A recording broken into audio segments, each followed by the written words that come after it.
Tudo bom? Tudo bem. Tava difícil de entrar aqui, gente. Tá acontecendo uma coisa louca nesse momento pandêmico, que eu tenho senha de 4 salas de Zoom. Então, meu Zoom não tá entendendo. Põe o meu nome e ele fala, não! E ele vai para outra, daí sai.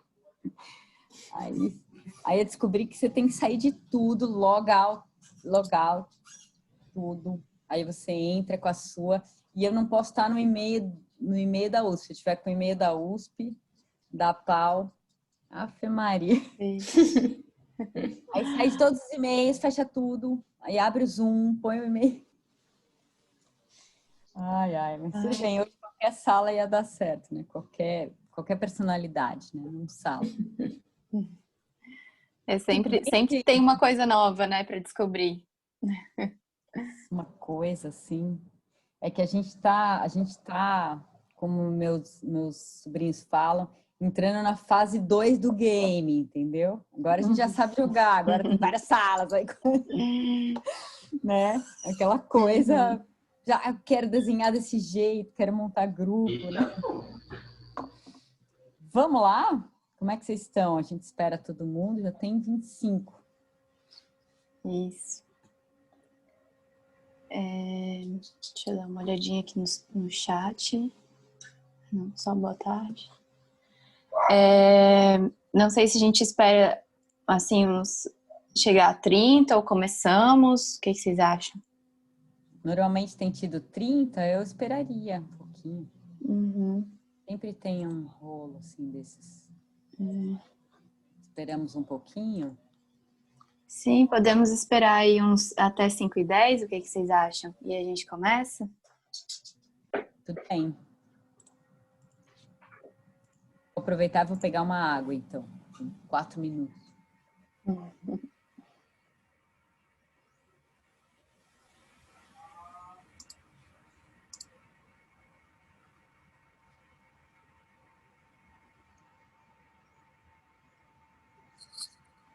Ai, amor, você tá louco?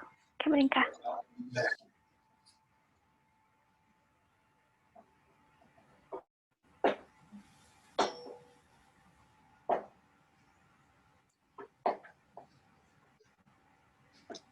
Olá, pessoal. Boa tarde a todas.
Olá, Olá. Oi, Cris. Boa tarde.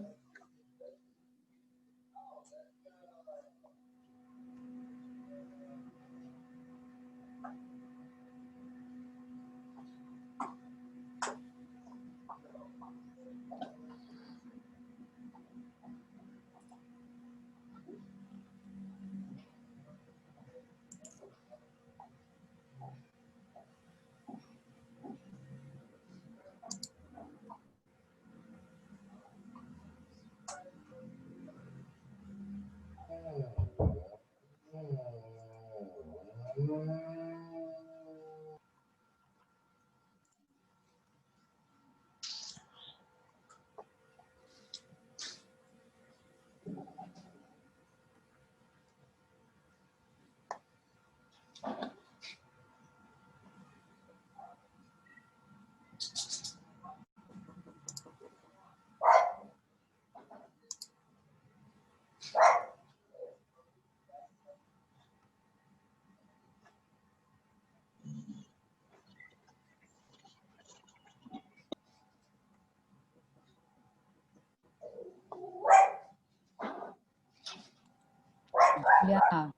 você que vai me Oi. ajudar na divisão dos grupos? Sim, isso. Tá bom, porque eu ainda não sei fazer isso. Tem que fazer número, nomezinho por nomezinho? Eu criei os links porque o nosso plano do Zoom, ele não tem divisão em sala. Então, eu Ah, criei 4 links e aí esses links eu a vou gente colocar vai no e chat. volta. Tá, Isso, vou colocar no chat, aí cada pessoa clica no seu grupo, depois a gente volta para cá. vamos lá. Já Tá. estamos com 33. Uhum, acho que podemos começar. Vamos nessa?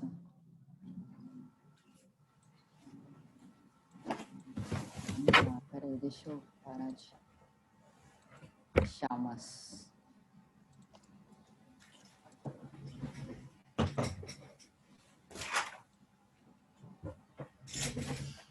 Vamos lá. Então, bom, primeiro eu abro o dia de hoje, né? Pedindo desculpas, eu não consegui estar na última aula. Eu tive um problema pessoal. Na verdade, não é um problema, uma coisa boa pessoal. Infelizmente, tive que estar ausente. E queria abrir essa aula, né? Dizendo que ela foi pensada, né? Para a gente estudar um pouco o que é público, o que é o espaço público, né? Que é o lugar sobre o qual vocês vão pensar intervenções, né? Então, ela tem um objetivo concreto, né? Da gente discutir esse tema e pensá-lo a partir das abordagens interseccionais, né? Que a gente estudou e entendendo ele como um espaço apropriado por vários atores, com interesses diferentes, né? Como todos os espaços com diferenças, inclusive, de poder sobre a transformação desse espaço, sobre a regulação desse espaço, sobre a gestão desse espaço, sobre a ocupação, né, desse espaço público. Então, a gente bolou uma atividade hoje que começa com um trabalho em grupo, né? Esse trabalho em grupo ele está organizado em torno de 3 questões que eu vou colar aqui, né? No chat da gente, né? E eu criei a gente pensou que a gente poderia trabalhar no Jamboard numa forma de responder as perguntas, né? Usando essa plataforma aí que a gente pode colocar um pouco de texto, sistematizando a nossa discussão, mas mesmo tempo que a gente faz essa discussão, né? Então, qual é a ideia, né? Eu vou abrir aqui posso share screen com vocês? Você me habilita aqui, Julia?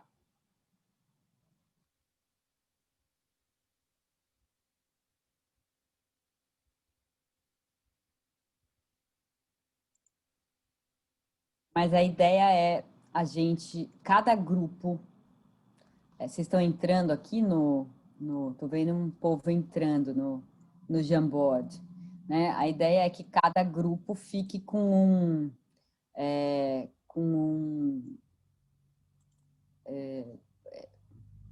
quadro branco, né? Não queria falar em inglês, gente.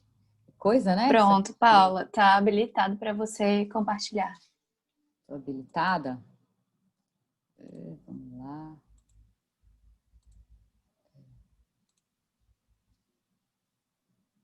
Bom, vamos lá. Vocês estão vendo aqui, né? Eu criei, ó, o grupo 1, né? Que assistiu o Esquenta, né? que a gente apelidou de camelôs, né?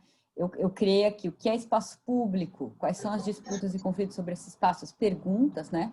E a gente vai colocando respostas, né? Tentando juntos responder, juntas, o que é espaço público, né? E por que essa pergunta primeira?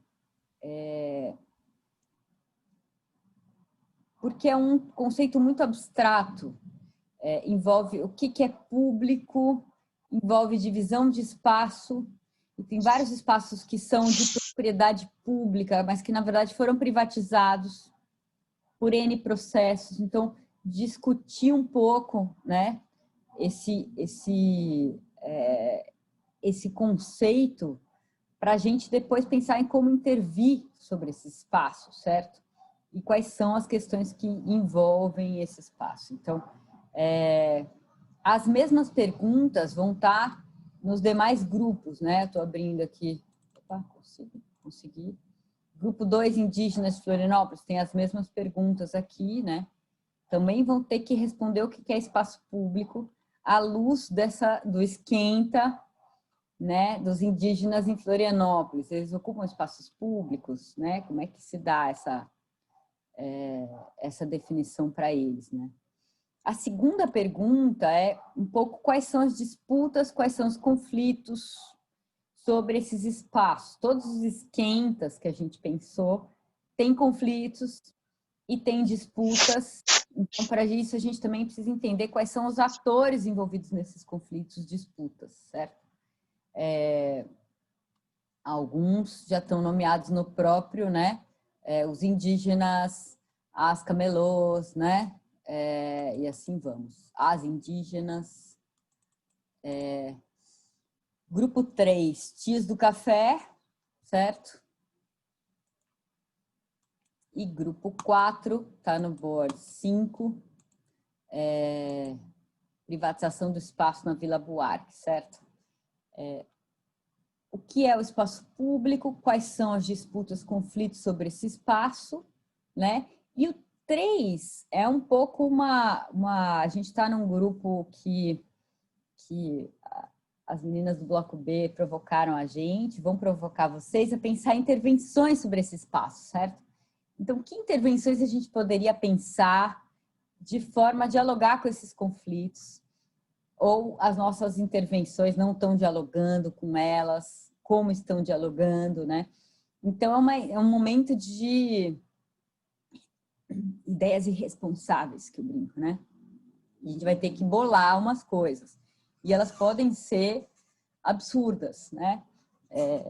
Vale tudo. Vale desde vou fazer um rolezinho na Vila Buarque, levando o povo da perifa, um evento, né? Não precisa ser uma coisa construída. Mas como vocês vão nos próximos passos pensar essas intervenções, a gente queria jogar rapidamente algumas ideias, né? E a gente vai ficar nos grupos para a gente poder falar mais, né? Ter maior interação. E a divisão do grupo já foi feita antes, na aula passada, né? E uma de nós vai ficar no grupo, a gente vai ficar por uns 45 minutos, e a gente volta para discutir os conceitos, e aí misturando os grupos, né? Então, por isso que é legal a gente ter o Jamboard, para a gente poder apresentar depois o que a gente discutiu, certo? Então, mais ou menos 15 minutos para cada questão. É pauleira, né? Vamos pegar as energias do dia aí, espero que seja sol, para a gente poder chegar nessas questões. E aí, no final, a gente vai recuperar um pouco algumas questões do texto do Brenner, que pensa como intervir para determinados contextos e questões urbanas, metropolitanas, com as quais a gente está envolvido, certo? Então, agora, a missão é nos separar em grupos. Dúvidas? Algumas antes disso? Júlia, então solta para a gente os links. Vocês já sabem o grupo que estão? Todo mundo? Copiar aqui. Vou colar no chat, então, pessoal, os links de cada um, tá?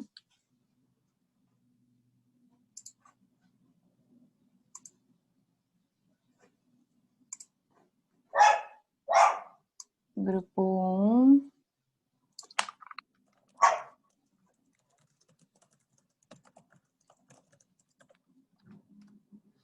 Aí vai, grupo 1. Grupo 2.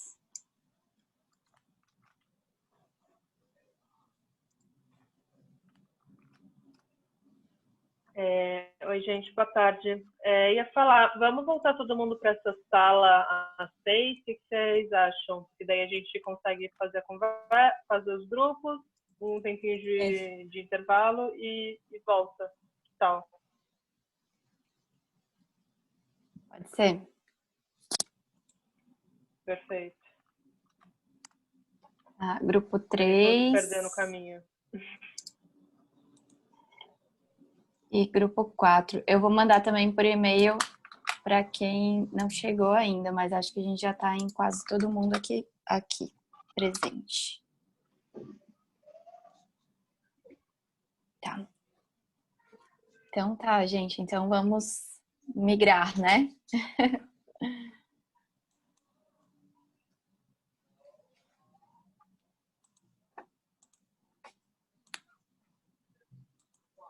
Paula? Tentando. Vamos migrar? Mais alguma coisa? Ah, tá. Beleza. Bora. Já Então, às 6 a gente volta para essa sala, gente. Grupo 3, ok.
Oi, gente. Acho que deu errado a tentativa, né?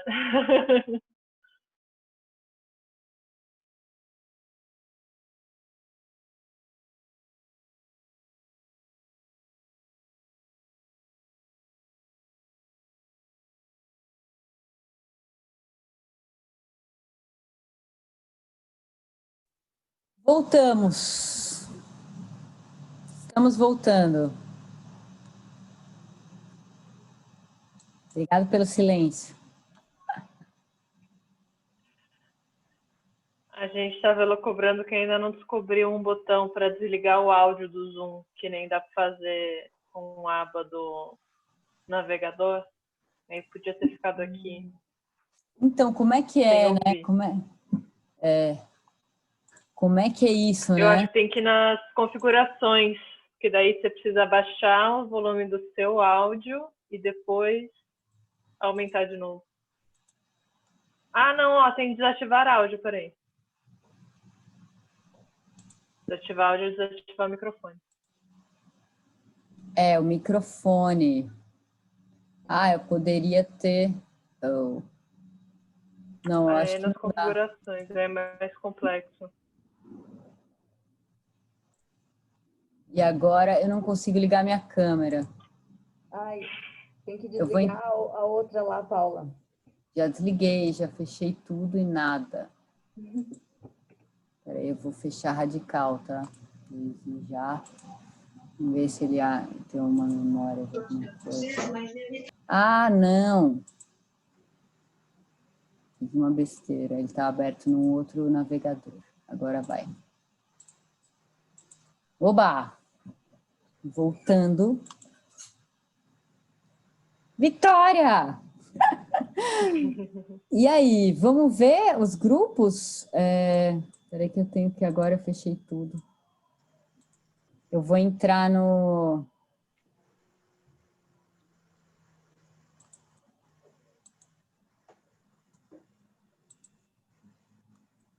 link do Jamboard. Aê, valeu, Marina. Quem quer? Vamos começar pelo grupo 1? Eu vou share screen aqui. Opa, não posso. Quem pode apresentar? E talvez a própria Luísa possa ir tocando, né, Luísa? Eu? Abre. Quem do bloco B está nessa... Pode ou me autorizar. Sou eu? Não, acho que é a Júlia. Não, acho que é a Júlia, né? A Júlia? Isso. Cadê a Júlia? Levei um susto aqui. Cadê a Júlia? O grupo 1 é o da Larissa, né? É o grupo do Camelôs. Tá. Eu só Isso. autoriza a Paula, Julinha, a Tá. compartilhar. Ué, mas já tinha mudado isso. Pois é. Ó, foi. Agora deu, agora deu. Estão vendo? Peraí, opa. Tamo. Ui. Boa. Quem se habilita, gente? Bora lá. Nosso grupo. E aí? Falei que vocês vão ter que me ajudar, que eu tô resfriada, tô lenta hoje. Tá. Eu Conversa guardei os nomes, viu? Não, é que eu não tô querendo dar nome mas temos Amanda, temos Jéssica. Quem mais? Sou ruim de nome. Olha, eu já gostei que vocês colocaram que passou da soleira da porta, é tudo público. Muito bom. Acho que foi uma boa definição. E é o que Amanda. está ao redor do nosso corpo. Muito interessante, né? Eu já falei bastante, eu falo mais, então. Vai, Amanda. Vai, Amanda. Eu não aguento minha própria voz mais. Coitado do meu grupo. Não, mas enfim, a gente começou com essa questão do que é o espaço público, né? E né, o que é delimitado, o que é público e o que é privado. E a questão de que a barraquinha do camelô, né, a hora que ele se instala, ele é um elemento privado dentro de um espaço que na verdade era público. Então você tem tipo uma dicotomia do que é público e o que não é. Então a gente começou com essa discussão de até o que fazia virar público, o que era privado. E daí a gente falou nessa ideia de que o corpo da gente é algo privado, que a hora que a gente sai de casa a gente vira algo, um privado andando pelo público, alterando o público, e que o camelô poderia ser algo assim também, né, essa ideia, e que o que está ao redor dele é público, mas naquele momento, aquele metro quadrado, ele vira algo privado, porque né, você não pode chegar lá e fazer o que quiser na barraquinha do camelô. Então, acho que a ideia qualquer coisa que vocês querem complementar, gente, vocês falem, porque eu acabo cortando algumas coisas. Mas mais pensando isso o público, né, esse da soleira da porta é o que eu falei, porque eu acho assim, depois você passa a soleira da porta, tudo é público, até o teu quintal, ele não é público, mas a relação que ele tem com a paisagem da cidade né, já começa a relacionar. Então, você...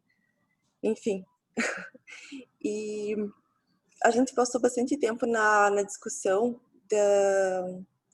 né, dessa disputa, desse conflito, como principalmente o conflito dos camelôs com o Estado representado pela Guarda Municipal, que geralmente é quem vai lá organizar essa questão, né? Tipo, essa questão do o que é organizar, até onde organizar, quando começar a organizar, o que é a problemática que gera essa disputa em si. Foi trazida a questão da burocracia para você ter esse alvará de venda de camelô, né?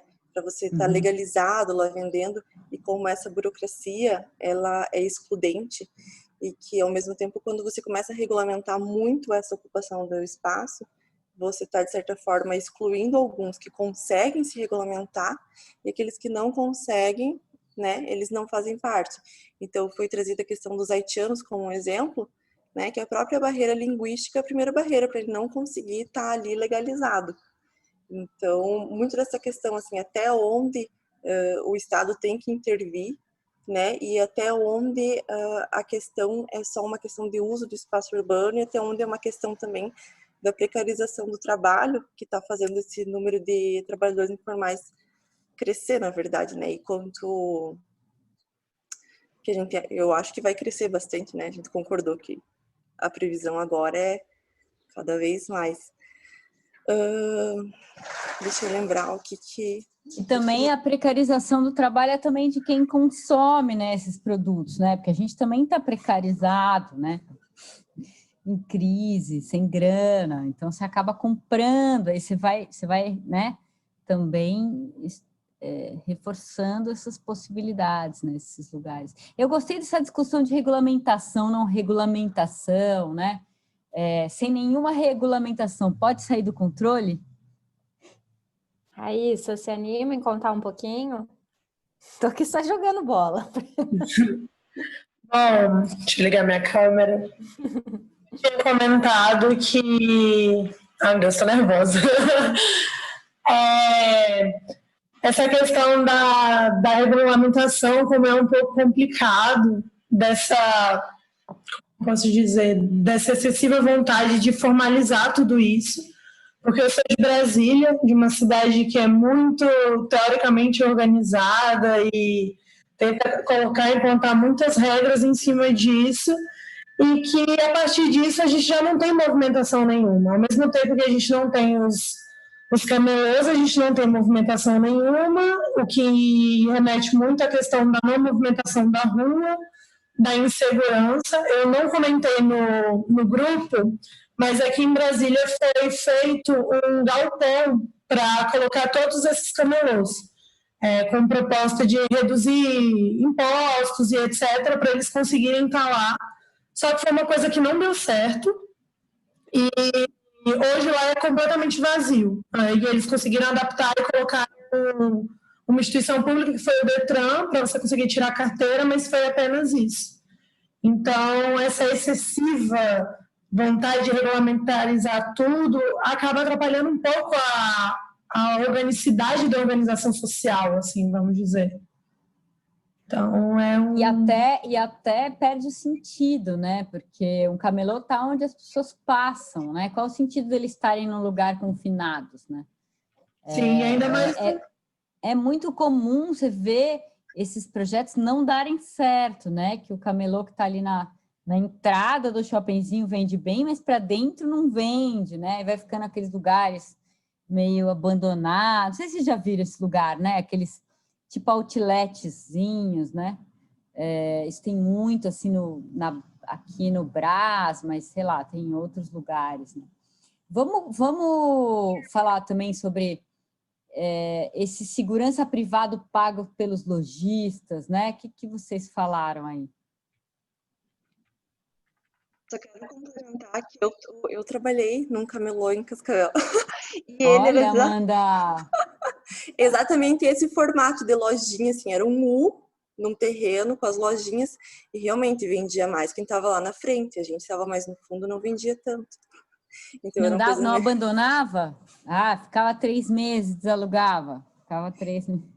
Não, até que não tinha tanta rotação porque era num bairro, mas assim, realmente o fluxo na frente é bem mais alto. Então, isso, agora que você falou ali de Brasília, me lembrou em Curitiba, a gente tem bem no centro, na Rui Barbosa, que é a principal praça, tem muito ponto de ônibus. E você tem a Rua da Cidadania, onde você faz, sei lá, tira a identidade, carteira de trabalho, enfim. E lá tem um lugar para os camelôs ficarem fechados. E assim, 90% está vazio. E todos os camelôs estão com barraquinhas fora na praça. Então, lá dentro o espaço para eles é vazio. Então, agora eu me lembrei, também não tinha falado no grupo. Olha, eu vou pular para o grupo. Tem muitas coisas legais aqui, mas eu acho que a gente pode discutir também no outro grupo, só para a gente ouvir um pouquinho. Vamos para o Tias do Café, porque acho que tem a ver. E aí a gente abre uma outra discussão. Quem pode apresentar aqui para a gente? Eu vou começar. Eu achei interessante que do outro grupo o que é espaço público estava assim, mais delimitado, né? Porque a gente falou um monte de coisa e não chegou muito no consenso, não foi, Paula? E aí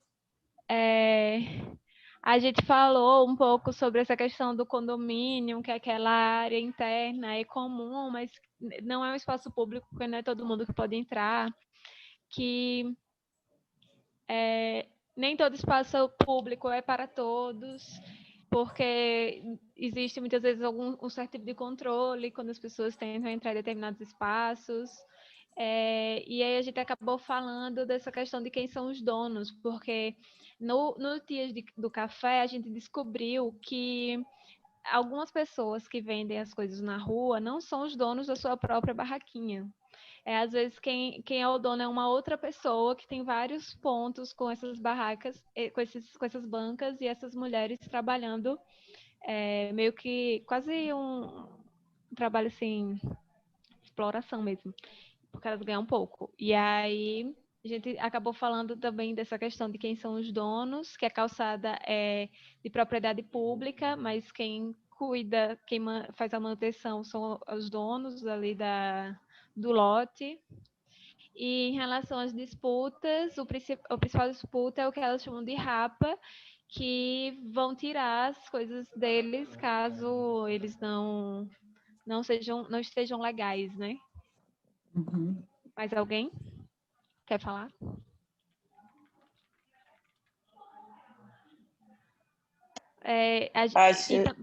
Pode falar. Desculpe. Que de disputa, além de ter o rapa, tem a competição entre as barraquinhas, que cada um tem o seu ponto pré-estabelecido, e o conflito de quem está vendendo não ser o dono da barraca, em alguns casos. Acho que foram esses, né? Eu acho que a gente discutiu bastante o rapa, né? Foi, Quem mas quer falar tem o conflito rapa? também de que como um dos caras falou, que disse que o local que ele estava regularizado não era bom para ele também, né? Mas o principal ponto que ele falou foi o rapa mesmo. A gente discutiu também essa coisa de ser regular e irregular, né? Um pouco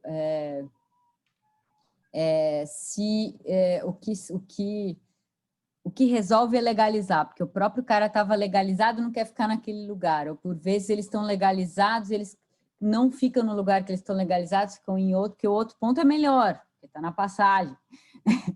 Ou seja, entre o legal e o ilegal, né? E um ou outro não garante a sua permanência nesse espaço que está sempre em disputa, né? Mas o que eu achei legal também é que a gente falou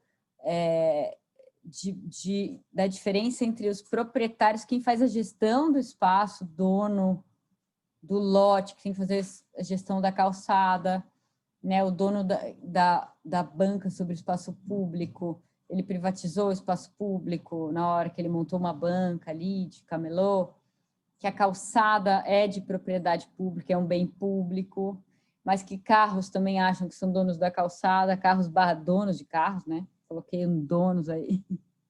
Ou seja, tem muitos atores envolvidos no uso, pelo menos, das calçadas, né? Que a gente ficou bem com foco aí nas calçadas, certo? Mas a gente também falou das mulheres que estão nesse espaço, né? Por que das mulheres? Quem quer falar um pouquinho?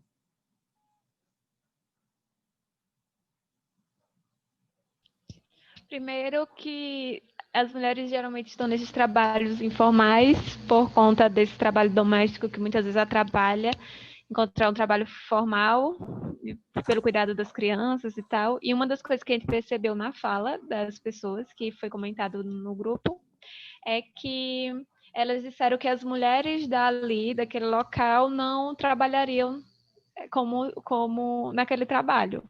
Então, eles buscam, esses donos de banca, eles buscam mulheres de outros lugares mais afastados, porque elas aceitam esse tipo de trabalho, que é um trabalho com salário baixo, porque elas não têm outra perspectiva, assim, que é mais difícil para elas encontrarem, porque elas precisam daquele dinheiro, né?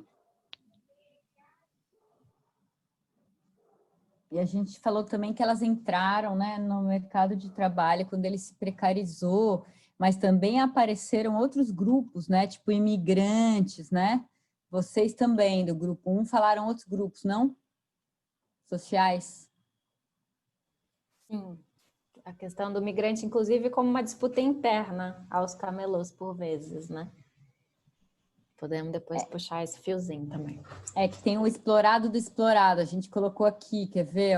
Evitar uma sobreposição de explorações. Tem uma tia que faz o café, que certamente talvez não ganhe o tanto que a outra que vende, né? E assim vai, né?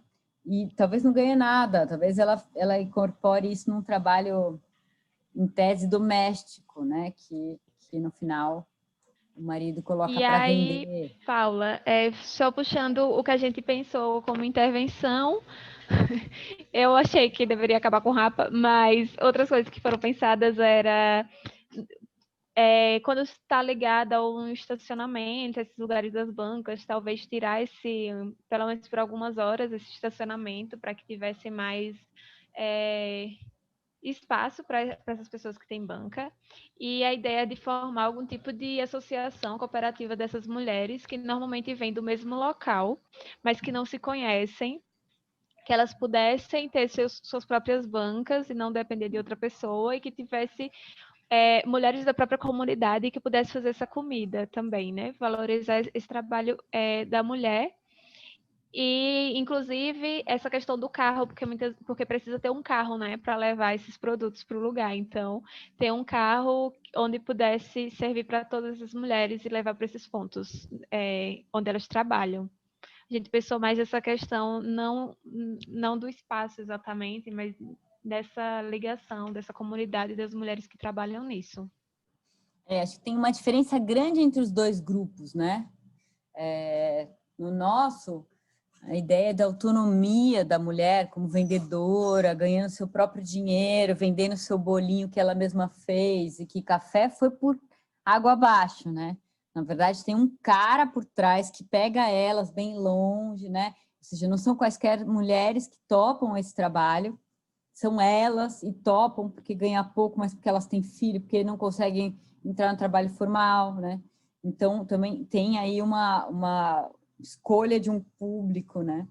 E, ao mesmo tempo, um cara que controla, esse cara que legaliza, esse cara que diz a hora que ela acorda, que leva e busca, né? E aí veio essa ideia da cooperativa, né?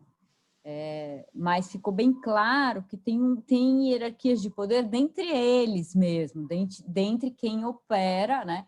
E também controle do espaço, ou seja, elas são controladas por ele também, né? Então, elas estavam com medo de falar no vídeo, né? E uma série de coisas assim que eu acho que são legais. Agora, é diferente do vídeo das camelôs, né? Mas tem uma coisa que me chamou a atenção, que eu acho que passa por aí também, né? Nesse sentido de ser mulher no espaço público, que no depoimento das camelôs, elas comentaram que ou tinham vergonha de ir para o espaço público trabalhar, e muitas vezes tinham que lidar, assim, né, com pessoas que interpretavam mal o que elas falavam, a forma como elas vendiam, assim. E eu acho que também, né, passa por essa condição que... Ai, parece que tem um carro, um alarme tocando. Eu tô tentando desligar aqui o meu som, mas tô apanhando aqui do... Não, tudo bem, então. Tá insuportável, né? Desculpe.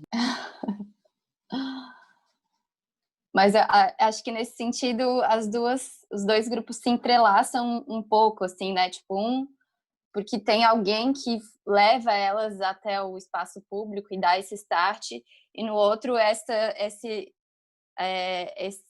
primeiro passo até chegar ao espaço público, assim, que ultrapassa algumas questões, por exemplo, vergonha de estar lá ou medo de estar lá, né? De ter que lidar com certas situações, assim. Tem o fato do corpo estar ali, né? Então, por isso que esse grupo acho que ficou bem claramente, né? O que está ao redor do nosso corpo é público, e aí a gente está nesse espaço, né? E o que significa esse corpo, né? Vamos ouvir, olha, a gente tem mais 18 minutos, vamos ouvir os dois grupos, vocês podem ficar um pouquinho mais para a gente encerrar e conversar um pouco sobre o texto? Vamos, Indígenas em Florianópolis? Eu vou convidar as colegas a falarem, se alguém quiser puxar, alguém se habilita, senão eu escrevi ali, eu posso começar. Eu também tenho um tempo restrito, né? Bom, eu vou começar primeiro falando sobre os conflitos, que acho que foi que surgiu primeiro na nossa discussão, nosso debate. E aí, né, ali no bloco de nota tem uns textões, né? Então, a Sol colocou que é um assunto bastante delicado a questão dos filhos, da presença dos filhos sempre junto das mães, né? Isso é olhado de maneira muito preconceituosa também, como se as crianças elas estivessem ali expostas e vulneráveis, e que inclusive tem embates com o conselho tutelar, né? Tipo, de quererem tirar as crianças dessas mães que vendem artesanato. Aí ela também colocou, né, a necessidade de ampliação de espaços para os indígenas, né, aldeias, a comunidade, perdão, o território indígena em si, porque não tem às vezes o espaço ideal para a cultura, então tem esse questionamento. Por que o indígena está na cidade se ele tem um espaço para fazer roça e, bom, ele não vive só disso, precisa também ter acesso à cidade, também faz da cidade um meio de sobrevivência. A venda de artesanato é uma venda, não é uma esmola. E existe essa dificuldade, né, da roça. Acho que, sei lá, plantou, colheu e tá tudo certo. Então, o espaço aqui fica relegado o indígena diante da sociedade, né? Ele não tem que usar a cidade, ele tem que estar na aldeia. E ali também tem esse conflito do movimento pendular, principalmente dos guaranis, que eles vêm de uma terra ali na região metropolitana de Florianópolis. As indígenas vão vender o artesanato no centro e elas voltam. E aí o outro movimento seria mais sazonal, né, por temporada dos caigangue. Eu não sei se escrevi corretamente. E aí eles até lutam pela casa de passagem, uma reivindicação urbana, né, para poder ter um espaço de apoio para essa venda sazonal. Então, a partir desses conflitos, a gente foi colocando ali o que é o espaço público e se destacou esse potencial do espaço pedagógico, ou seja, é um lugar onde também se ensina a criança, é um lugar onde todos deveriam ser responsáveis pelas crianças, porque essa é a dinâmica dos grupos indígenas. Eles cuidam em comum da criança, né? E foi questionado o caráter disciplinador da cidade e das escolas também. Não queria continuar falando, eu quero que alguém do meu grupo fale, por favor. Eu posso falar um pouquinho dessa questão das crianças, que daí, porque a Sol, não sei se a Sol quer falar, Sol tá aí? Mas a Sol trouxe essa questão que ela da visão, né, de como funciona, como a Luísa falou, de como funciona a criação das crianças. E aí a gente começou a debater mais sobre essa questão realmente de quem que é a responsabilidade de criar uma criança. Que a gente olha e vê que é da mãe, né? Pra gente para essa nossa sociedade, inclusive, é da mãe. A mãe é responsável por essa criança, a mãe tem que estar de olho nessa criança. E aí, o que causa esse estranhamento quando a mulher indígena vem para o centro de Florianópolis e leva a criança consigo, na mentalidade, inserida na sua cultura, estando dentro de um ambiente tão hostil e julgador que é o centro da cidade?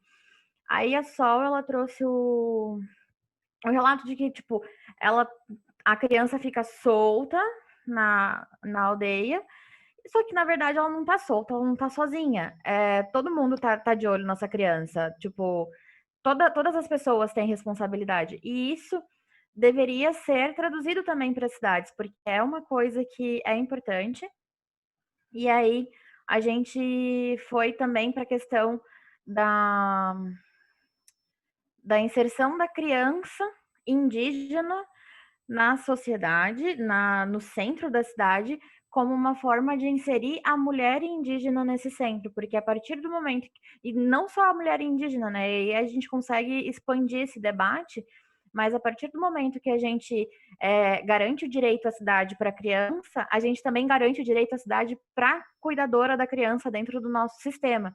E aí, se a gente insere esses dois atores, né, na cidade, a gente consegue fazer um movimento da cidade como espaço pedagógico. E aí começar a fazer com que todas as outras pessoas que não são mães vejam a criança como algo que não é um bicho de sete cabeças, enfim. Não sei se alguém mais quer falar do grupo. Posso dar mais uma complementada? Pode, eu não estava te vendo. Por favor. Desculpa. Fala, se puder falar um pouquinho mais alto. Tá, deixa eu tentar aqui erguer, que tá tudo louco aqui, eu tenho medo de mexer em alguma coisa e sair de tudo daqui. Tá, deixa eu juntar. Tá me ouvindo melhor? Não, mas tudo bem, eu consigo... Tá? Eu acho que é no notebook que tá baixo o volume, alguma coisa. Eu tô aumentando aqui, tô te ouvindo melhor. Eu achei que era eu que tava aumentando. Apertando. Ai, meu Deus. Tá. Então, deixa eu dar uma complementada no que as meninas falaram, que a gente foi arrumo a isso, né? Porque espaço, né? Espaço, ele condiz a mulher, tanto nos sentidos como indígena, como as outras também colocaram, né? Sobre a mulher do café, enfim. O espaço, a mulher e a criança, que estão tudo vinculado, né? Então, eu trouxe o exemplo como uma mulher, mãe indígena também, estudante e também artesã, né? E também já passei, né, por esse momento, já fui vender artesanato com algumas outras mães.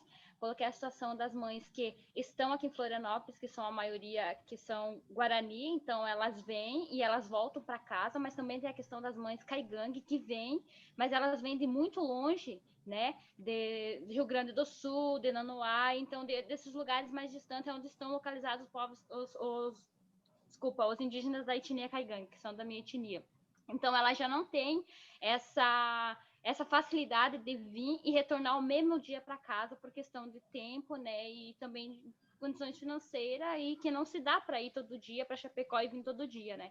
Enfim, então, relacionei essas duas partes, né, em questão de Guarani, caigangue, mulher, crianças, porque é uma questão bem complexa, assim, em ambas partes, né? O preconceito, ele está bem ligado à discriminação. Então, uma mãe indígena, ela sempre está com o seu filho ao lado, mas como as meninas colocaram, às vezes a visão é que a mãe é responsável, somente a mãe pelo filho, sendo que todos são responsáveis. Esse é um exemplo que eu dou da aldeia, né? Todo mundo está de olho na criança. A criança, ela não é só filho da Solange, não é só meu filho, ele é filho de todas, né? Então, a visão que muitas vezes as pessoas têm é que a criança indígena, ela tá largada, né? Ela tá descalça, como as meninas colocaram, tá lá abandonada, tá passando frio. Nossa, tá lá de pé descalço no chão, né? Sendo que tem outra coisa por trás disso acontecendo, né? A criança, ela tá ganhando resistência com aquilo, ela tá conhecendo espaço, estando junto com a mãe também, vendendo artesanato, porque aquilo também é um espaço dela, como eu coloquei para as meninas. A gente vai para a cidade vender artesanato, mas o correto é a cidade invadir as nossas terras, sempre que a gente e os nossos antepassados sempre estiveram aqui, né? Então, é tão difícil isso, porque o modo de visão do não indígena é como se a gente, como a questão do Conselho Tutelar que interviu, né, com as mães, com os filhos, as mães Guarani, até as mães Caigangue com os filhos aqui na cidade de Florianópolis, quiseram tirar, né, as crianças das mães e proibiram as mães de vir vender artesanato com os filhos, porque a visão que eles têm é que a mãe está explorando a criança, a mãe está explorando o filho, né, o filho está sendo explorado porque ele está ali vendendo, não pode, isso não pode, a criança tem que estar lá na escola, né, ou numa creche, mas não pode estar ali, sendo que ali também é um modo de aprendizado, né, só que as pessoas têm que mudar esse olhar, essa visão para isso, né, não ver só daquela forma, naquele ângulo, naquele quadrado fechado, ela tem que ampliar a visão dela, né, para isso. Então, para nós mães, as crianças estão junto com a gente, mas eles estão aprendendo, né? Eles estão desenvolvendo um aprendizado para aquilo, a gente não força nada para elas, a gente não obriga elas a trabalhar na aldeia, a fazer as atividades, né? Eu não gosto de falar trabalho, eu acho muito pesado isso, eu gosto de falar atividades, né? Então, elas estão inseridas nas atividades, né? Claro que elas brincam, elas são livres para criar suas brincadeiras, para estar junto com a mãe, e quando ela está junto com a mãe, com o pai, com o tio, com a avó, né? Quando eu falo mãe, não significa que ela vai estar grudada somente comigo, porque até então a gente vive num coletivo na aldeia, então a gente está em aglomeração a todo instante. Então a criança, ela está solta brincando, mas ela não está solta no sentido de que várias pessoas, como a gente discutiu com as meninas, vê uma visão, não sei se vocês estão conseguindo me entender o que eu estou tentando passar para vocês, né? A questão da criança ser livre para passear na aldeia, para conhecer o caminho, para conhecer a cachoeira, né? Não significa que eu larguei ela, não. Eu tô tendo cuidado com ela, mas tem as minhas limitações também com a criança, porque eu não vou impedir que ela faça certas coisas, sendo que ela depende daquilo, ela depende de cair, se machucar, para saber que se ela for lá e caiu, ela vai se machucar novamente. Então, ali ela está desenvolvendo esse processo dela de aprendizado, de conhecimento, né? Então, ela está se baseando naquilo. Então, é essa visão assim que a gente tenta mostrar para as pessoas também, né? A criança descalça, né? A criança descalça, se vocês perceberem, ela tem muito mais saúde que a criança que fica fechada num apartamento, porque ali ela está criando imunidade, né? Com as coisas pisando na terra, né? Então, trazendo todo esse sentido, assim, da criança estar com a mãe e a mãe também estar no espaço, né? Que não, as pessoas não podem limitar isso, né? E tem que respeitar as culturas, a diversidade, né? E que é muito difícil também, complicado para a questão do espaço, como já foi falado bastante aqui, porque hoje nós indígenas, a mãe indígenas, eu dei o exemplo do Morro dos Cavalos, depende do centro de Florianópolis para estar vendendo artesanato, para gerar um lucro, para estar se sustentando seus filhos, porque não tem como plantar, né? O espaço é pequeno, por isso que hoje tem essa luta por questão de espaço. Não é porque o índio quer, ele tem que, né? Às vezes as pessoas jogam o indígena lá num canto, não. Você fica aqui nesse círculo, aí é teu lugar, aqui é tudo meu, né? Aqui é privado, você não pode nada aqui. Então, por isso essa luta não é por ganância, mas é por sobrevivência, resistência, né? Porque eu dou exemplo do Morro dos Cavalos, várias pessoas me perguntaram já, né? Ah, mas por que as mães me perguntaram por que vão vender artesanato, como os meninos comentaram, né? Ficar lá no centro, às vezes não vende nada, fica lá, mas é o único meio que tem, né? Além, também a gente usa como arte, claro, pra gente também o artesanato, ele não é só venda, ele é arte também, mostra a nossa identidade, a nossa cultura. E por que eu falo que a gente depende das vendas para se alimentar? Porque não tem como plantar. Eu faço parte também da aldeia Morro dos Cavalos, morei muito tempo ali. Ali é uma luta por demarcação de terra porque não tem onde plantar, sabe? É tão difícil plantar, é pedra, pedra, pedra. Ah, mas por que vocês não vão caçar? Solange. Caçar o quê, né? Caçar o quê? Desculpa. Não, eu ia te perguntar uma coisa. Você falou muito de mãe, de filha, criança, mas você não falou dos homens, eu fiquei curiosa. Como é que é essa organização interna de vocês? Que atividades os homens têm? Então, os homens estão inclusos nessas atividades também, né? Como eu falei, assim, às vezes o olhar é que a mãe é responsável pelo filho, mas não todos são responsáveis pela criança, né? Vó, mãe, pai, irmão, irmã, todos são responsáveis pela criança. Quando eu falo mulher, eu não sei, eu ouvi uma palavra assim, aqui na universidade mesmo, quando se fala em homem, inclui mulher. Então, quando eu falo em mulher, eu incluo o homem, porque o homem indígena também está incluso nas atividades também, né? Claro que há tempos antigos e também ainda tem, né, a questão do homem sair mais para mata, né? Não que a mulher não possa também, a mulher também pode, ela também tem direito de fazer o trabalho que ela quiser, né? Mas os homens eles já têm o cuidado com a mulher e com a criança, mas eles não estão impedindo a mulher de fazer as coisas, né? Mas então o homem tem mais essa função de ir para mata. Eu também vou para mata, eu amo ir, né? Então o homem também ele está incluso nessas atividades com o filho também. Né? Legal, Então, a legal. responsabilidade não é só da mulher, né? É do homem E também. o que é esse exemplo aqui, Aldeia Jaraguá, em São Paulo? Quer dizer, essas intervenções, local de venda seguro, fiquei na dúvida o que é esse seguro. É porque, se vocês procurarem Depois, na internet, casa tem um nome de passagem Sim. Ceci, que é esse de Jaraguá, que foi o exemplo que eu dei para as meninas, da gente criar, quando a gente acha problema, a gente tem que tentar achar a solução, né? Então, criar alguma coisa onde inclua as crianças para estar recebendo as mães também, né? Exemplo aqui no centro. Aí eu trouxe o exemplo lá de São Paulo, do Ceci, Jaraguá, que eles têm um centro onde recebe crianças, acolhem crianças indígenas. O que eles fazem nesse centro? Eles fazem atividades culturais. O centro, ele acontece o dia inteiro. Das 7 da manhã até as 8 horas da noite. Acontece atividades. A criança não é obrigada a ir para lá, mas as mães que saem, as mães levam as crianças. Podem. Também é um espaço para estar interagindo com os adultos, também com crianças, né? E fazendo atividades culturais. Então, seria bom ser pensado em alguma coisa assim para receber, acolher as crianças, para estar também adaptando as mães, né, nesse espaço.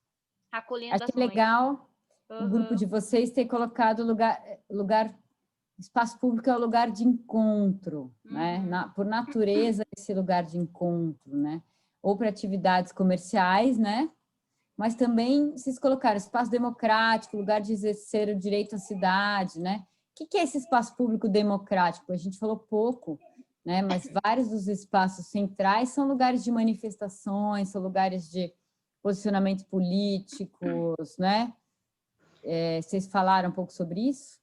Então, eu acho que surgiu ali primeiro, local seguro para a venda dos produtos, né, e trocas comerciais, porque veio das indicações ali de leituras, que era sobre a venda de artesanato das mulheres guaranis, que revelou por trás a questão da presença da criança também na cidade. Então, ali nos espaços democráticos e lugar de exercício de direito à cidade, surge muito desse questionamento de que os não indígenas creem que os indígenas não têm o direito à cidade. Eles não deveriam estar ocupando a cidade para venda de artesanatos, por exemplo, ou para qualquer outra função. Então, é lugar de todos nesse sentido. Tem uma tentativa de segregar mesmo, né? De separar, de isolar, mas como que a gente transforma isso para a gente sair das frases padrão, né, Luísa? Não tem direito à cidade. Tá, mas isso, na prática, né, nas propostas de vocês, estão olhando para lugares seguros para vender os produtos, casa de acolhimento e tal, mas, na verdade, nada disso muda essa relação, né? Essa relação de que alguns acham que não é o lugar dos indígenas está dentro da cidade, certo? Essas nossas intervenções parecem dar conta, né, dessa questão estrutural, né, que você está trazendo, que é menos uma questão só de onde vender seguro, né? É muito mais como se sentir parte, né, da cidade, reconhecido, né? É isso aqui, né? Eu gostei que vocês colocaram grande. Vamos para outro grupo? Não sei se a Júlia queria falar alguma coisa, eu interrompi. Só para a gente fechar a tempo. Grupo 4, privatização do espaço, Vila Buarque. E aí, gente, quem é que vai falar?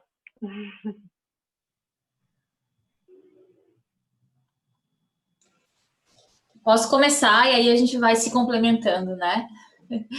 Então, o nosso grupo, ele trabalhou com a questão da privatização do espaço e a gente se debruçou muito sobre um exemplo que foi trazido na bibliografia do Esquenta, que é uma intervenção chamada Ocupa Rua, que é uma iniciativa privada que surgiu agora na pandemia, que procura ativar, entre aspas, a rua, fazendo com que esse espaço da calçada possa ser utilizado para os restaurantes, para colocar mesinha, para colocar cadeira, para ajudar na economia desses restaurantes que supostamente estão prejudicados por causa da pandemia. E foi uma iniciativa privada que veio surgiu de uma pessoa que não mora no Brasil, que estava incomodada com a situação daqui e tem um patrocínio de grandes empresas, enfim. A partir disso, a gente começou a se questionar, assim, essa preocupação em ocupar a rua, mas uma comoção de ocupação para quem, né? Quem que essa iniciativa quer que ocupe essa rua? Será que está levando em consideração aquelas outras pessoas que já existem lá, as atividades, as coisas que acontecem? Então, a nossa discussão ela foi baseada nesse fato. Acho que se a Mari quiser me complementar aqui, a gente pode ir apresentando nossas ideias, mas a gente trouxe, então, quem que é todos, né? Quem que a sociedade entende como pessoas? Porque aquilo ali é um espaço público, mas será que ele vai ser utilizado por todos? Será que todo mundo vai se sentir bem e não vai se sentir incomodado em estar ocupando aquelas mesas daquele restaurante? Será que isso é ocupar a rua democraticamente? Esse é um espaço público, né? Público como a gente entende? Sim, a gente também falou bastante sobre essas catracas invisíveis que outra participante colocou, né? Sobre essa questão dessas barreiras entre privado e público, não necessariamente serem só físicas, né? Mas também a gente falou de pertencimento, às vezes um olhar, ou às vezes essa sensação de acolhimento, ela vai ser quem vai determinar a participação da pessoa, a integração da pessoa naquele espaço. Então, e quem que a sociedade normativa considera como pessoa para você incluir e, de fato, tornar esse espaço público realmente. Então, a gente também conversou bastante sobre isso, sobre essa questão de pertencimento. O que mais? Espaço não tem controle, sim. E daí todas essas intersecções, né? Que uma das perguntas também era entrando um pouco sobre conflito e quais os atores, mas todas essas intersecções de raça, classe, gênero que perpassam ali. Então, um dos textos também falava sobre a questão das prostitutas e o espaço público, né? Que era o espaço de trabalho delas e que elas acabavam sendo expulsas por conta da especulação imobiliária. Então, enfim, especulação de N maneiras. Então, vocês colocaram vários atores envolvidos nas disputas e conflitos sobre o espaço, mas o conflito mesmo, né? Apareceu aqui a valorização da região, né? Sim. Interação entre mercado e Estado não deu para entender muito bem. O que são os conflitos, né, em torno? Já entendi que tem uma hierarquia de poder entre atores que incidem sobre esse espaço, né?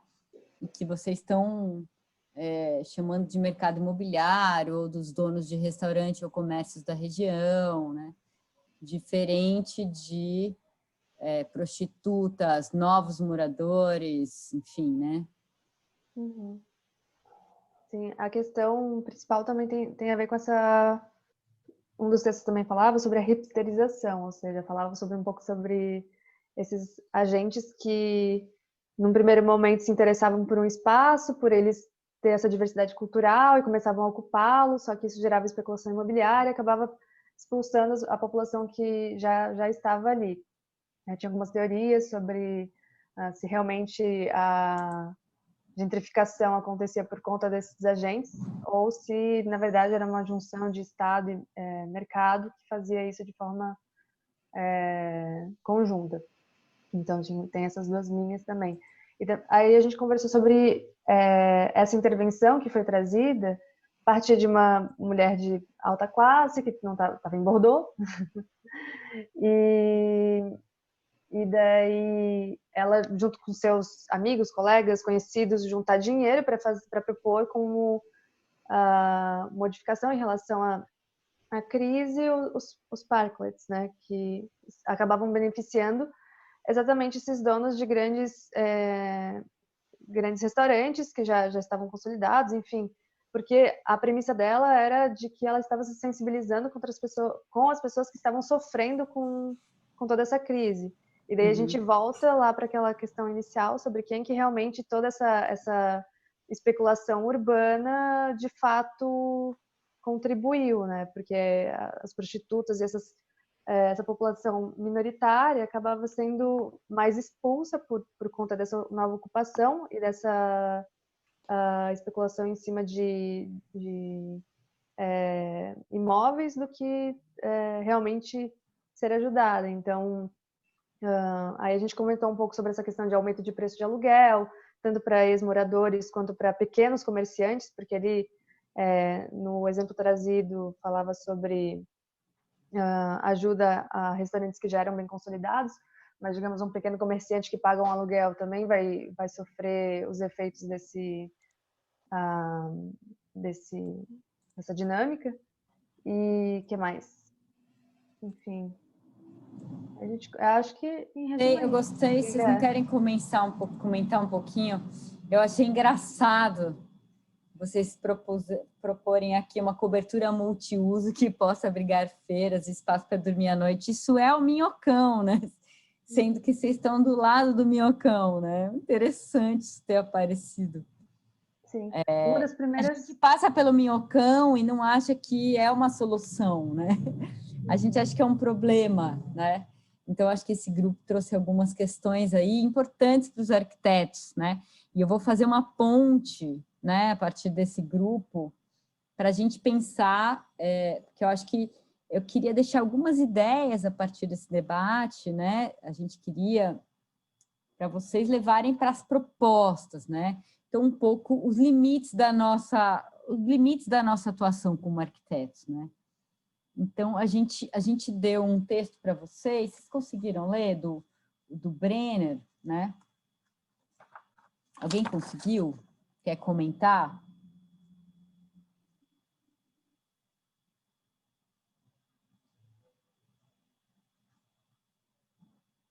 Acho que os esquentas visuais tiveram maior apelo, né? Diria a Paula. Vocês estão me ouvindo, né? Pelo menos fala aí. Sim? Não? Sim. Sim. Ótimo. Então, vamos lá. Ele pergunta, né? Quais tipos de benefícios do urbanismo tático, ou seja, as intervenções em pequena escala, por exemplo, em espaço público, que a gente tem visto em várias cidades, né?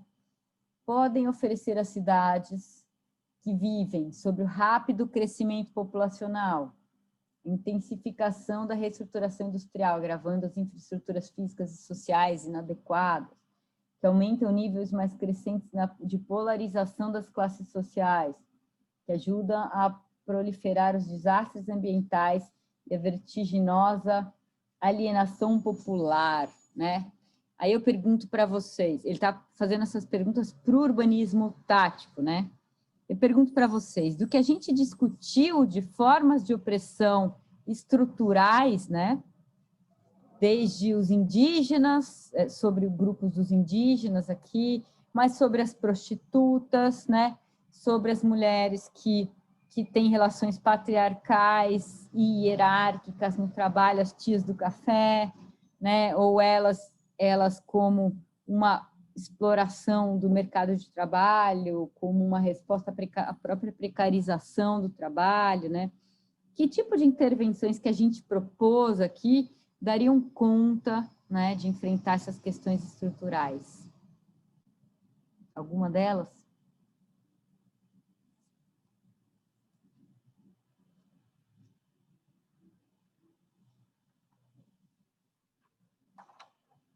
Então, uma das intervenções que a gente trouxe aqui no grupo 4 foi utilizar aquela estrutura proposta pelo Ocupa o Centro, mas subverter a estrutura usando essas mesas, essas cadeiras, como se fosse um bandejão para as pessoas em situação de rua.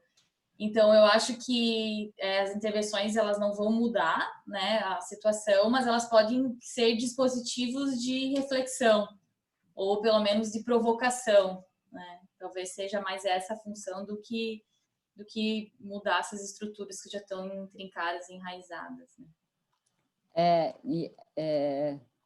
Achei legal, Camila. Muito bem colocado, são estruturais, muito difíceis. Mas essas provocações, elas não sei como fazer essa pergunta, mas elas não estão lá todo dia, né? Eu quero dizer, todo dia, eu moro do lado do Minhocão, por isso que eu falei, gente, essa cobertura multiuso já existe, várias pessoas dormem lá, né? E a gente não lê como uma provocação que transforma, né?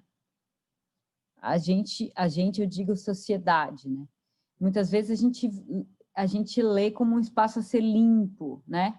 Qual é a bandeira dos arquitetos aqui em São Paulo? A demolição da estrutura, que ela é péssima, ela detonou o espaço urbano, ela, né, não tem uma visão assim, ela reconhece que os pobres precisam de um teto para morar e ela dá esse abrigo, né? Assim, um pouco... Eu estou aqui brincando com vocês, né? Com o Minhocão, que não é nada urbanismo tático, ele é uma super estrutura, né?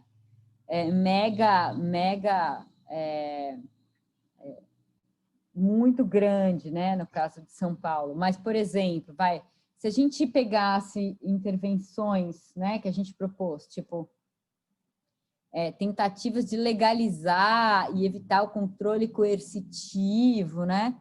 E aí eu conto para vocês que sim, que a gente tem uma regulação que regulariza, que deixa acontecer o comércio informal e tal, e mesmo assim continuam as formas de opressão, porque é criado uma máfia, um cara que controla, um dono, né?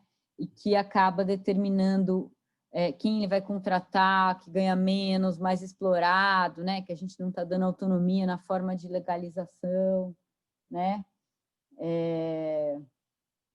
E isso estou dando um exemplo assim de organização social, né? Mas, por exemplo, eu melhorar e tornar a rua um espaço mais agradável, eu pintar a rua, eu criar bancos, eu fazer intervenções nesse espaço, por exemplo, onde estão os camelôs, vai melhorar a questão dos conflitos, né?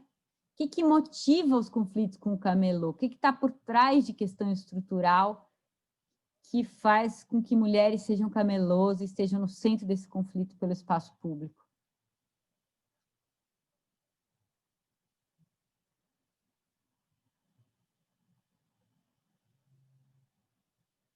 Questão de gênero? Hierarquia e poder? Como isso se expressa, Mariana? Em que sentido? A gente falou, por exemplo, que as mulheres sofrem várias formas de opressão, né? Por exemplo, opressões patriarcais, né? Como elas se expressam no espaço. E que intervenções no espaço dão conta de superar essas questões estruturais? Não dão, elas são estruturais, certo? Mas o que eu posso... como é que eu posso transformar, não apenas provocando, entendeu? Eu todo dia passo por corpos dormindo no metrô. Eu já entendi a provocação, mas eu não consigo transformar, né? Não consigo transformar o espaço, né? E a nossa ação tem sido, muitas vezes, né? Eu acho que vocês estão quietas aí, eu não sei se vocês estão pensando e tímidas de falar, né? Mas o que eu queria trazer, né, é que esse urbanismo, muitas vezes, que faz uma reforma, que melhora, que propõe uma intervenção muito pontual, né? Por vezes ele não está melhorando questões estruturais, mas está inviabilizando a cidade para o consumo, tipo parklets, né? Não é que eu posso contar a história dos parklets a partir da ideia de que eu estou tirando um carro a menos na rua, que é maravilhoso o uso do espaço público, coletivo e tal, mas eu também posso contar que o parklet é uma extensão num restaurante privado, com a possibilidade de abertura de mais mesas, né? Eu estou privatizando esse espaço público igualmente, só que não é para o carro, é para um dono de restaurante, né?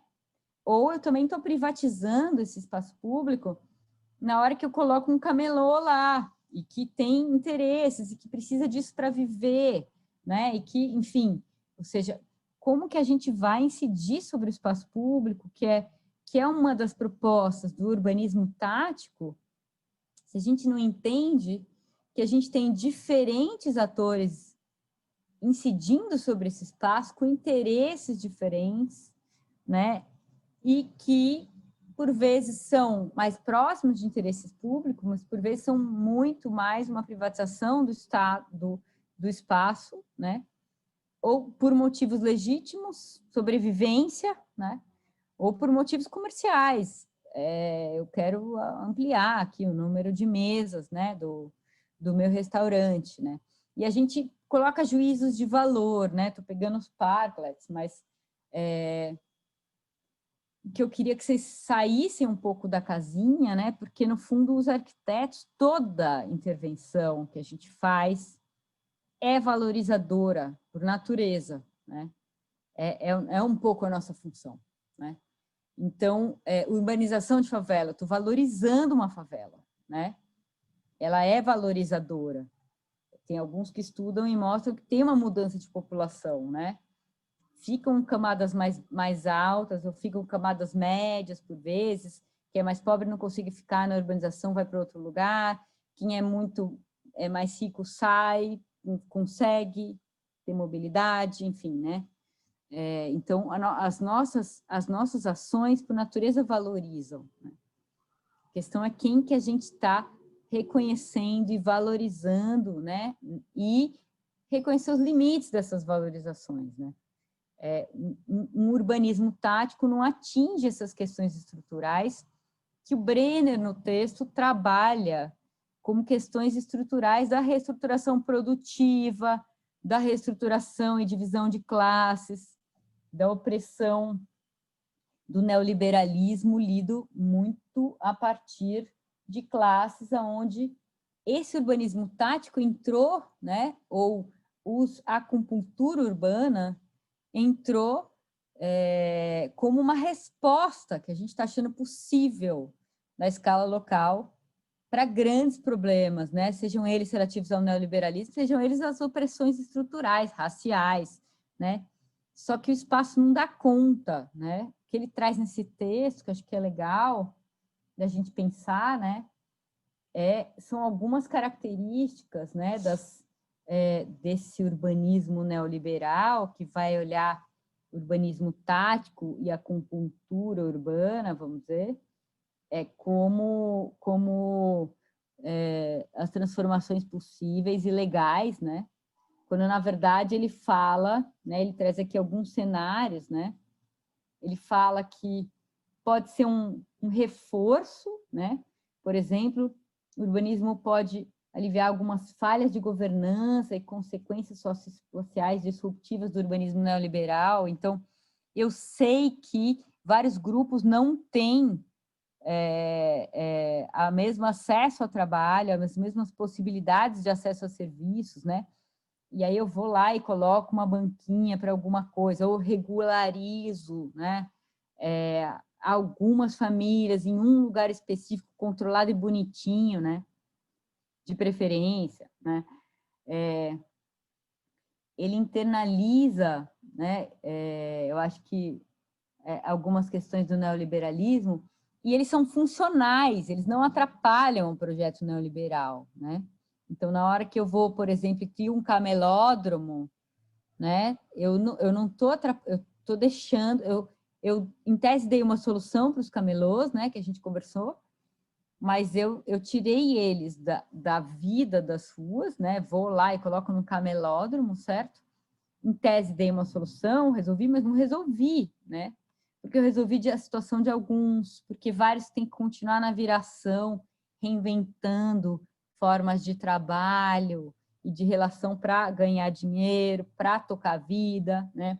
A gente viu aí a sobrevivência e as mulheres no centro, né, dessas questões. Então, no fundo, é funcional que eu possa explorar um grupo determinado, né, as tias do café, pelo dono dos bancas da tia do café, né, que são explorados possivelmente pelo Rapa, né, devem pagar uma segurança, né, que vai criando uma milícia, né, um controle privado de uma área como um todo, né, e um segue explorando o outro, né, não perturba, né, uma regularização não perturba essas estruturas, né, e essa fala minha agora não é uma fala um pouco para provocar, né, e eu vou deixar vocês sem respostas. Só que eu achava importante que a gente conversasse sobre isso, né?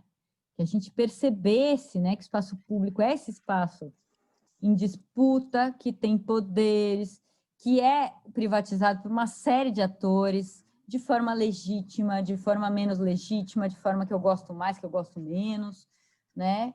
Mas, enfim, é difícil a gente pensar uma transformação a partir, né, apenas de provocações, sendo que elas estão aí todos os dias, gritando nas nossas caras, né, no nosso urbano, né?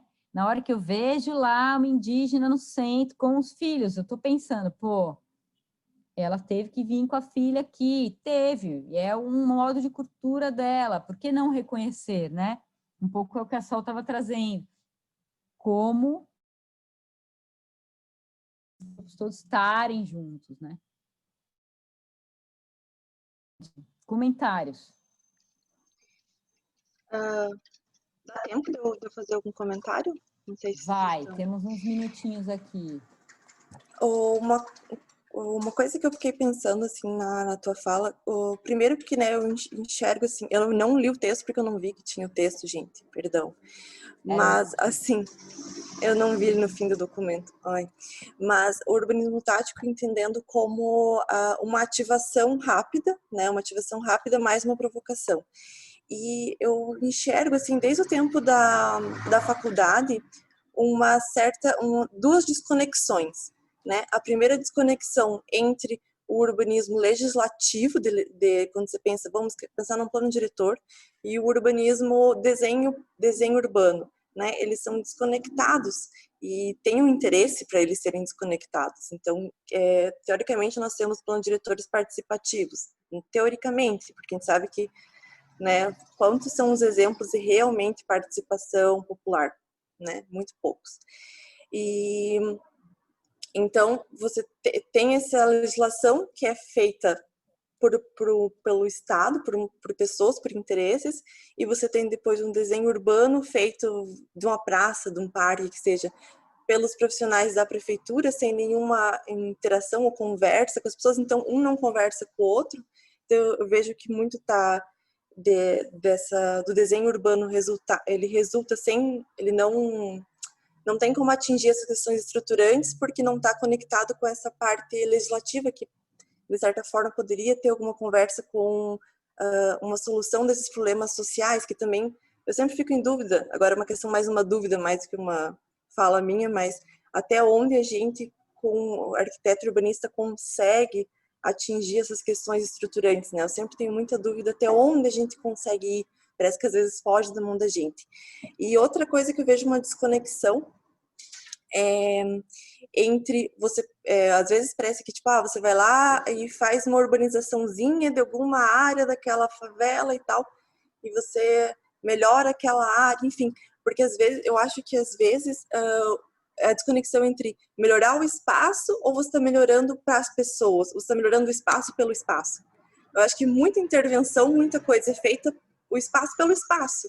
Você não faz pelas pessoas que estão ali, mas é muita coisa feita simplesmente pensando no embelezamento espacial, alguma coisa nesse sentido. Eu acho que são essas duas desconexões que eu sinto muito e que acabam deixando o trabalho muito superficial e não se aproximando dessas questões mais estruturais. Foi algo que assim que eu pensei. É legal. Vai, alguém quer fazer um outro comentário? Eu quero comentar uma coisa da Amanda, né? Que uma das coisas que a gente viu nesse nosso debate sobre o espaço público é que os atores que incidem sobre esse espaço têm diferenças de poder, né? E a gente falou, assim, nas primeiras aulas, né, que as diferenças de gênero passam por diferenças nas estruturas de poder, né? E de dominação de um grupo sobre o outro, né? Que vão reforçando papéis, né? Que a gente vai entrando nos papéis sociais, né?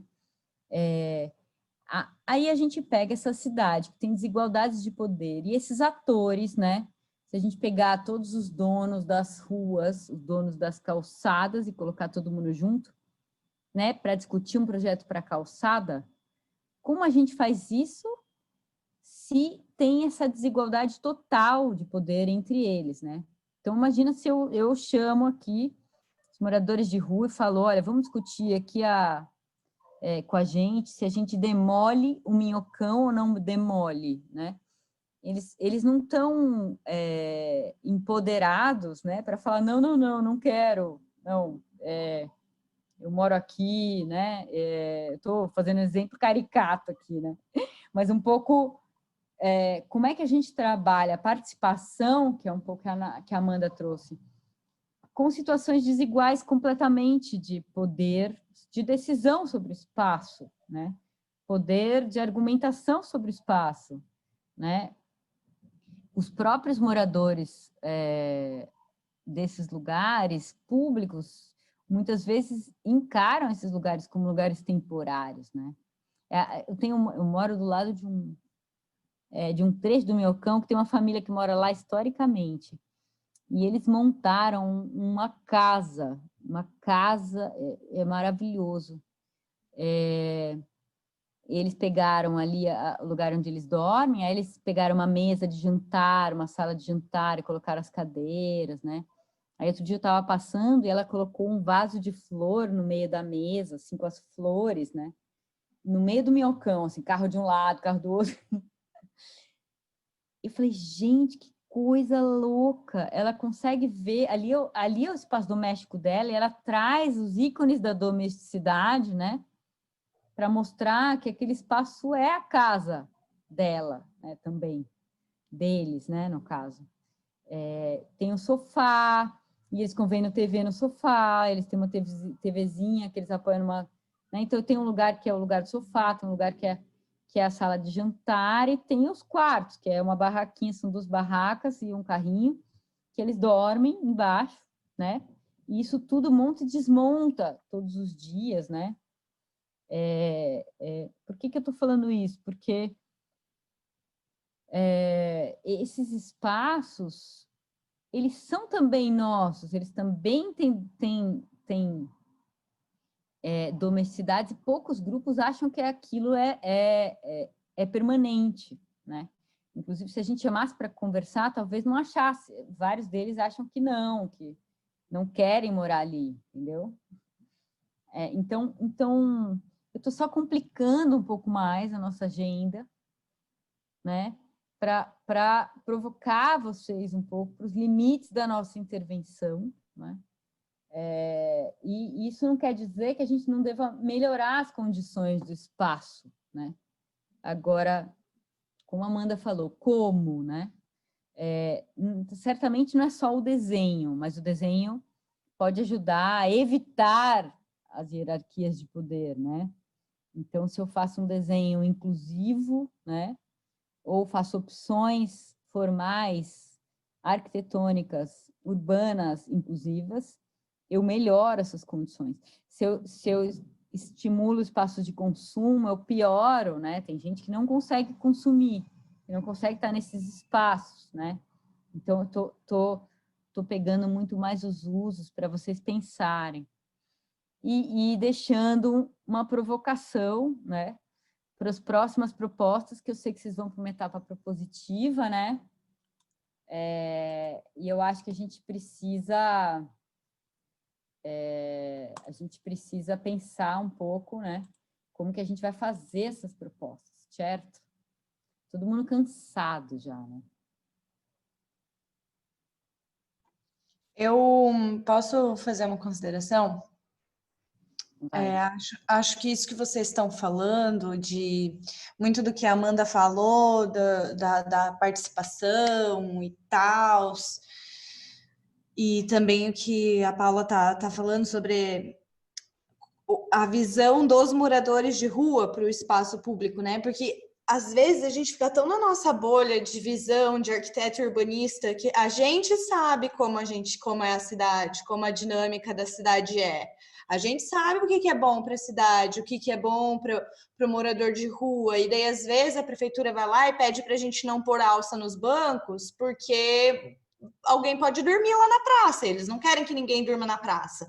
Ah, então tá, então vamos fazer uma praça bem bonita e bem iluminada, que é para ninguém poder dormir lá mesmo. Mas aí o que a gente faz com Ao mesmo tempo, é o lugar de segurança das mulheres, né? Exato, exatamente. Só que assim, e daí o ponto de vista dos moradores de rua é outro, porque não, em geral, não são eles que violentam os outros cidadãos. Na verdade, eles cometem violência entre eles mesmos. Ali as mulheres moradoras de rua sofrem muita violência, mas elas sofrem violência dos próprios moradores de rua. E como que a gente... E daí é isso, tá? Nós, arquitetos, urbanistas, a gente acha que a gente pode mudar a cidade com as nossas intervenções, e sim, a gente pode melhorar muito, mas o que falta... nesse sentido participativo, é a gente ir lá e realmente conversar com as pessoas, porque, falando do meu relato pessoal, a minha perspectiva mudou completamente quando eu parei e conversei com um grupo de moradores de rua, e quando eu vi que eles realmente são muito articulados e que eles fazem coisas e que eles conquistam e que eles trabalham, que eles enxergam as atividades deles na rua como trabalho, igual o nosso, como a casa deles é a rua, como a nossa casa, e eles estão lá por base, claro, tem toda uma questão de dependência química e várias coisas envolvidas, mas basicamente a gente pensa que eles não querem estar lá, eles querem estar lá, eles têm orgulho de estar na rua, eles têm uma dinâmica social ali do mundo deles, alguns, né? Tô falando pela minha experiência, pelo que eu conversei.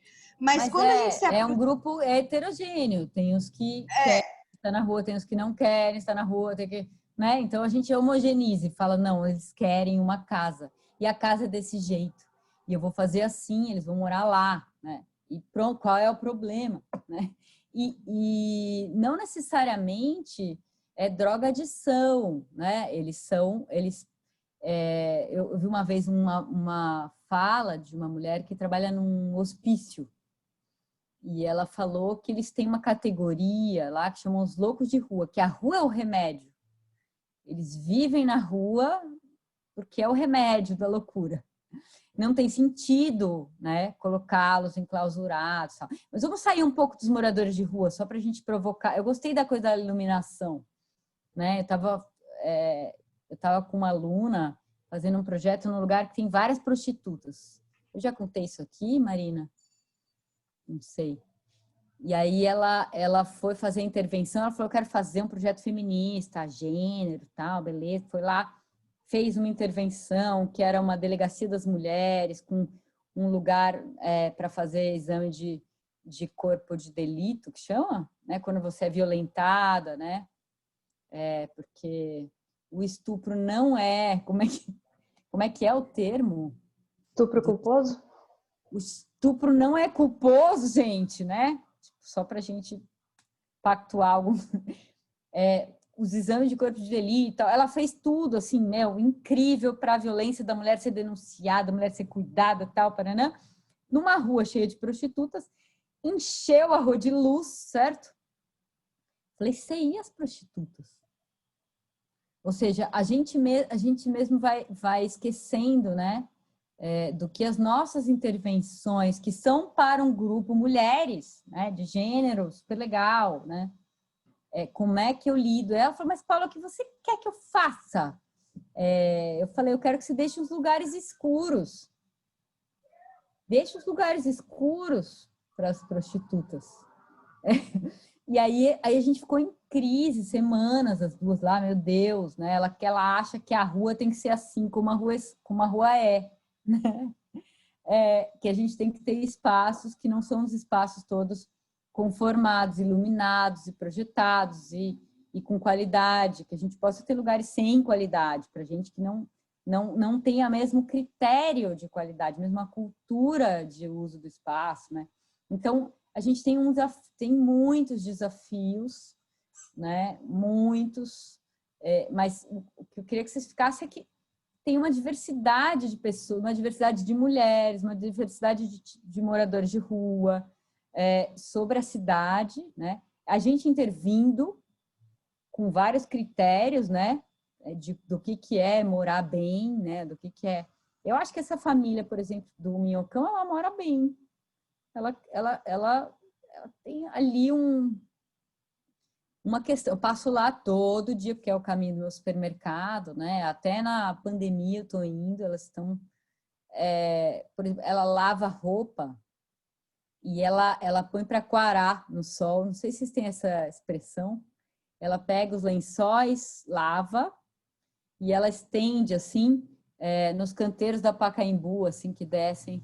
E ela fica lá secando roupa, como se faz no rural, entendeu? E ela toca a vida ali, né?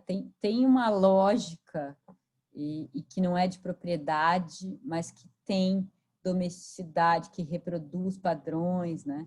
Mas nem todos são assim, nem todos reproduzem, né?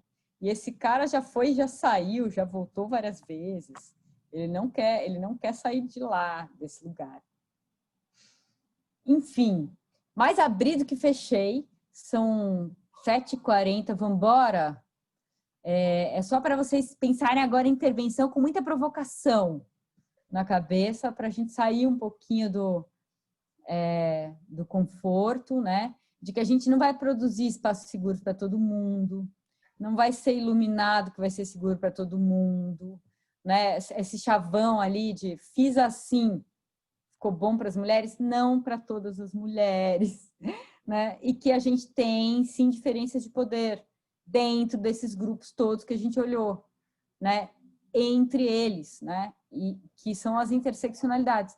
E como a gente vai olhar para essas diferenças, tem que ter um olhar muito aguçado, um olhar sensível, né? E saber das nossas limitações. A gente não dá conta de intervir no espaço, de transformar essas formas de opressão estruturais, certo? Bora? Bora, só quero deixar um recadinho antes, bem rapidinho. O próximo encontro, ele vai ser mediado por nós, do Bloco B, e a gente está propondo uma tarefinha individual, nos inspirando nos esquentas das meninas, uma tarefinha de reconhecer o espaço público que está ao nosso redor, que está ao redor de cada uma. Então, seria um percurso cotidiano narrado, um percurso atento, para a gente se aproximar da nossa realidade, cada uma aí na sua cidade, no seu bairro.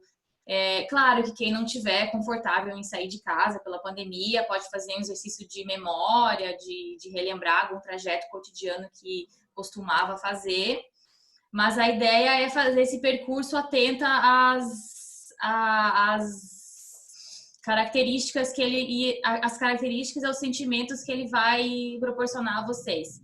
A gente vai mandar certinho no e-mail, a gente fez um roteirinho com um esquema para guiar vocês nessa atividade, mas já para deixar vocês pensando aí sobre esse próximo exercício para o próximo encontro.